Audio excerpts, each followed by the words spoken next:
Welcome all of you to SMAV CV Math Academy videos. In this video we are going to see Chapter 1 Sets Relations and Functions Exercise 1.2 9th sum. The set of integers define m or n if m minus n is divisible by 7. Prove that R is an equivalence relation.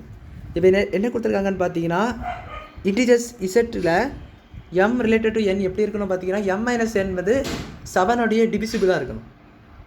So அது வந்து equivalence relation சொல்லிட்டு நம்ம prove பண்ணி காட்டணும். So பாருங்கள் நம்மளுக்கு given relation என்ன பார்த்தீங்கன்னா m மைனஸ் n பை 7.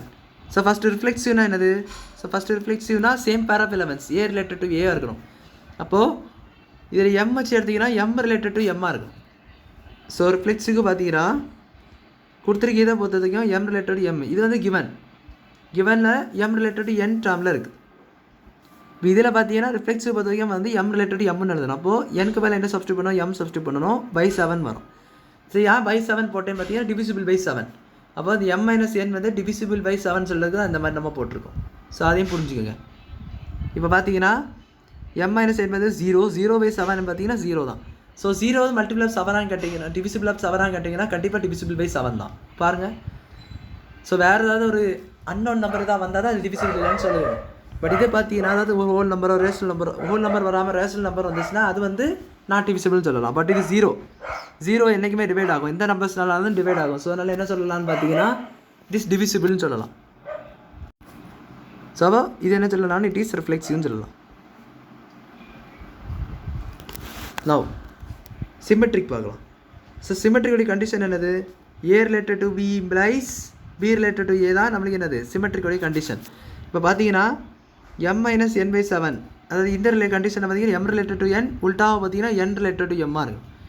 அப்போ இது வந்து இப்படி ப்ரூவ் பண்ணி காட்டும். இப்படி ப்ரூவ் பண்ணி காட்டுறதுனால இதை வந்து நம்மளால சேம்னு சொல்ல முடியாது. இது சேமே கிடையாது. இது ஏன்னா வேறு இருக்கும். ஸோ இது எப்படி நான் இப்போ சேமாக கொண்டு வரேன் பாருங்கள். இப்போ m minus n by 7 is equal to இது மைனஸை பார்த்தீங்கன்னா அதே வந்துடும் பாருங்கள். இப்போ மைனஸை காமனாக எடுத்து சொல்லும்போது இது வருது. அப்போது ஃபார் எக்ஸாம்பிளுக்கு இப்போ நீங்கள் எடுத்துக்கோங்க ஒரு நம்பரை. இப்போ வந்து ஒரு இடத்துல நம்மளுக்கு வந்து 7ன்னு வருதுன்னு வச்சுக்கோங்க. அப்போ n ரிலேட்டட் கான்செப்ட்டில் என்ன வந்து வரும்? -7 வரும். ஸோ இது ரெண்டு இதை வந்து 7 டிவைட் பண்ணி பார்த்தா என்ன வரும்? -1 வரும். அப்போ இது டிவிசிபிள் தானா? கண்டிப்பாக இது ஒரு இன்டீஜர் தான். அப்போ இது டிவிசிபிள் தான். அப்போ என்ன சொல்லலாம்? இட் இஸ் சிமெட்ரிக்னு சொல்லலாம். So it is symmetric. இது உங்களுக்கு புரிஞ்சிருக்கும்னு நினைக்கிறேன். இப்போ m minus 7 by 7 is equal to n minus 7 by 7 தான் ப்ரூவ் பண்ணணும். இது வந்து நம்ம வந்து கண்டிஷன்ஸே எழுதணும். இப்போ இதில் மைனஸ் நீங்கள் காமனாக எடுத்தீங்கன்னா மைனஸ் ஆஃப் இந்த மாதிரி வரும் பாருங்க. n மைனஸ் m இருக்கா? Minus of minus n plus எம்னு வரும். சிம்பிள் சேஞ்ச் ஆகும் இந்த இடத்துல. இது ப்ளஸ்னால மைனஸ் ஆகும், இது மைனஸ்னால ப்ளஸ் ஆகும். இப்போ இதே எப்படி எழுதிக்கலாம்? m மைனஸ் n எழுதிக்கலாமா? ஏன்னா m மைனஸ் n இருந்தால் minus n plus m. So minus of m minus n எழுதியாச்சுன்னா பை 7 இருக்குமா? ஸோ அது ரெண்டு கேன்சல் பண்ணி பார்த்துக்க கூட அவங்க என்ன தான் வரும்? ஒரே நம்பர் தான் வரும். அதாவது இது வந்து பாசிட்டிவ்னா இது நெகட்டிவ்னு வரும். ஸோ ரெண்டுமே 7ஆல் டிவைட் உடைய நம்பர் தான். ஸோ அதை வச்சு நம்ம என்ன சொல்லிட்டோம்? இட் இஸ் சிமெட்ரிக்னு சொல்லிட்டோம். தென் தேர்ட் கண்டிஷன் பார்த்தீங்கன்னா ட்ரான்சிட்டிவ். இப்போ ட்ரான்சிட்டிவ் எப்படி ப்ரூவ் பண்ணணும் பார்த்தீங்கன்னா இது கொஞ்சம் வேறு மாதிரி ப்ரூவ் பண்ணணும். இப்போ பார்த்தீங்கன்னா ட்ரான்சிட்டிவ் கண்டிஷன் என்னது? A related to B related to C implies A related to C என்பது தான் நம்மளுக்கு ட்ரான்சிட்டிவோடைய கண்டிஷன். இப்போ இதில் பார்த்தீங்கன்னா இப்போ m ரிலேட்டட் டு n எடுத்துக்கலாம்.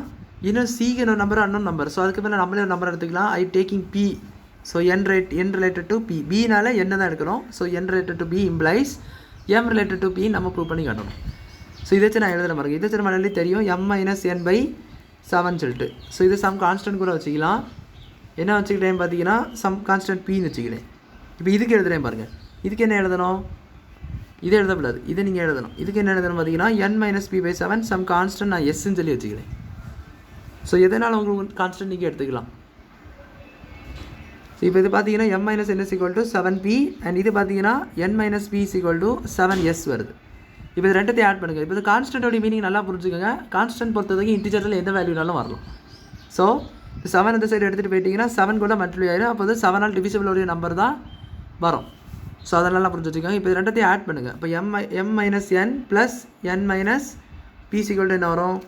7p ப்ளஸ் 7sன்னு வரும். ஸோ இந்த பியும் சேம் நினச்சிடக்கூடாது, தப்பு. இது கான்ஸ்டன்ட் வேறு. இது p செட்டில் உள்ளது. ஸோ இது என்ன கேன்சல் ஆகிட்டுனா m minus p which is equal to 7p plus 7s. இதில் 7 பார்த்தீங்கன்னா p plus s. So m minus p உடைய வேல்யூ அதாவது m ரிலேட்டட் டு pயில் என்ன வந்திருக்கு?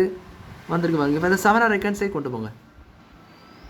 அப்போ m minus b by 7 is equal to some கான்ஸ்டன்ட்டில் வந்திருக்கு பாருங்கள், b ப்ளஸ் எஸ்.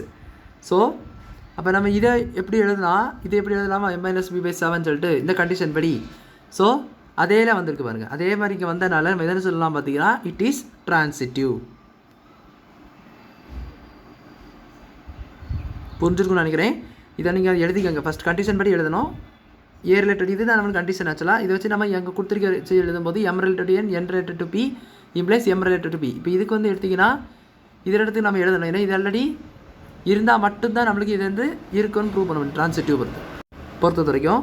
அப்போது இதுக்கு நீங்கள் எழுதும்போது இந்த மாதிரி எழுதிக்கிட்டு இதுக்கு நீங்கள் வந்து இந்த மாதிரி எழுதிக்கிட்டிங்கன்னா இது ரெண்டும் வந்து இம்ப்ளை ஆயிரும். அப்போ இது இம்ப்ளை ஆகிருந்தா இது சாட்டிஸ்ஃபை ஆகிருந்தா இது கண்டிப்பாக சாட்டிஸ்ஃபை இருக்கணும். அதுதான் ட்ரான்சிட்டிவோடைய கண்டிஷன். ஸோ அது சாட்டிஸ்ஃபை ஆகிதான் பார்த்தீங்கன்னா இங்கே நம்ம இந்த மாதிரி செய்யும்போது சாட்டிஸ்ஃபைடாக வந்திருக்கு பாரு. ஸோ அதனால் இது இஸ் ட்ரான்சிட்டிவ்னு சொல்லிட்டோம். ஸோ மூணுமே வந்து பாசிட்டிவ் ரிசல்ட்டு. ரிஃப்ளெக்சிவ் வந்திருக்கு, சிமெட்ரிக் வந்திருக்கு, ட்ரான்சிட்டிவும் வந்திருக்கு. அப்போது it is an equivalence relation. ஏன்னா ஈக்குவலன்ஸ் ரிலேஷன்னா என்னது, மூணுமே எப்படி இருக்கணும், சாட்டிஸ்ஃபை எவ்வளோ இருக்கணும். ஸோ அதுதான் நம்மளுக்கு வந்து சிமெட்ரிக்கல் கண்டிஷன். ஹென்ஸ் பொருள் சொல்லி இந்த சம்மை நீங்கள் முடிச்சிக்கலாம். ஸோ அவ்வளோதான் இந்த சம் புரிஞ்சிருக்குன்னு நினைக்கிறேன். தேங்க்யூ.